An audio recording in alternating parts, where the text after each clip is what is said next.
Experiencing connectivity problems with your Xfinity box? Let's pinpoint the cause by first determining the type of connection: Ethernet, Wi Fi, or gateway. A not connecting error usually means your box isn't getting an IP address via DHCP. For Ethernet, check the cable integrity. It should be Cat5e or higher with no damage.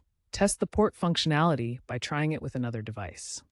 For Wi Fi, signal strength and interference are key factors. Use the Xfinity app to check signal strength. Interference can come from microwaves or neighboring networks. If it's a gateway issue, check the status lights. A green light means connectivity, while red indicates an outage or hardware failure. The Xfinity X-Fi Complete ecosystem within the Xfinity app offers advanced diagnostic tools, including automated resets and signal boosters.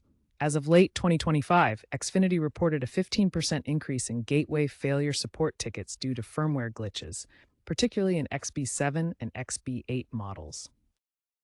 Start with the basics. Power cycle your equipment by unplugging it for 30 seconds. Then, double-check all cable connections. If it's a Wi-Fi issue, consider using Xfinity's Wi-Fi pods to boost your signal. Update your Xfinity box and gateway firmware via the Xfinity app or web portal. If using Ethernet, ensure your cable supports speeds up to 1 gigabit. For gateway problems, use the Xfinity app to run speed tests and reboot the gateway. Xfinity has integrated AI tools into their app for predictive troubleshooting, which can reduce frustration. If these steps don't work, contact Xfinity's 24/7 support. Their average wait time is now around 8 minutes due to AI-assisted chatbots.